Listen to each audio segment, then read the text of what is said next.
What makes the perfect pint? I've been searching for it all my life. I've even had 1 or 2 goes at making it myself. But could the answer lie with a one-show viewer? We asked you to send us your recipes for Britain's best pint of home brew. And it's fair to say, a lot of you know your beer. So who made it through to the final 3? Teacher Anne from Oxted in Surrey with her hopping mad spicy summer ale. I started brewing when I was at university. It's a great hobby and I love it. Software developer Ewan from Pitlochry in Scotland with his Wedding Days Pale Ale. I like my beer, and I guess other people in the area like my beer too, because even the local pub is asked to sell it. And retired IT manager Malk from Derby with his Dandelion and Burdock Summer Mild Ale. When I retired a year ago, I decided to throw myself into all-grain brewing, so I joined a brewing club and I've never looked back. They've all come to the Brigstock Beer Festival in Nottinghamshire, where the one-show brew-off is being held. All our finalists have got to impress me and fellow judge, beer sommelier and writer, Jane Peyton. So, Jane, beer comes in a myriad of flavours and everyone's got their own idea of what they prefer for their own tipple. So what are we looking for today? Well, number 1 is drinkability. Do I want another glass? Also a bit of imagination and something out of the ordinary, something that you can't get in the pub. But really importantly, balance to the beer, because you want to have the ingredients balanced. You don't want one being too dominant. So, well, let's get drinking. Tasting.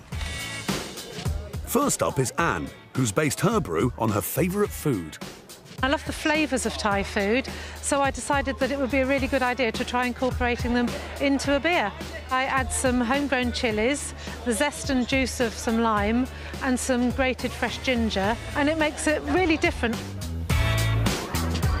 Time for Anne to serve up a bottle of her best. Shall we? What I like about that is the ginger really comes through on it, but it's not too overwhelming.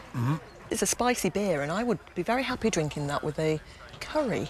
For me, I'd probably like a little bit more chilli, you know. I want to feel some pain. I want it to hurt me a bit more. Next up is Ewan with his Wedding Days Pale Ale. My nephew got married this year and he wanted a special beer created.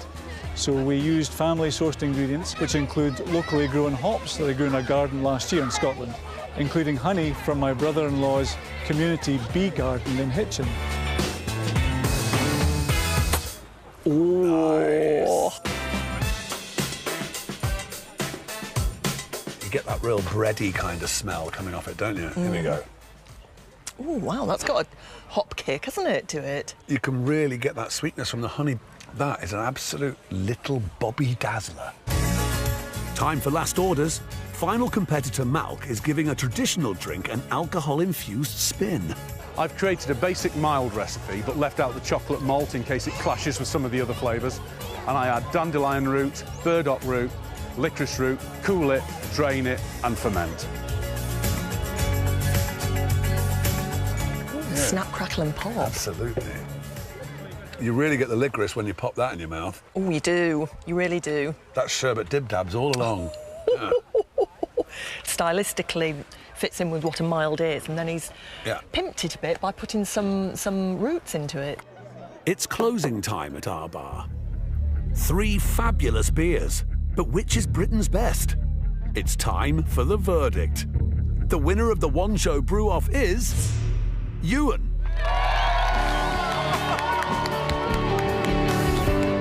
We both agreed Ewan's locally produced wedding-inspired beer could have been brewed professionally, and certainly had us coming back for more.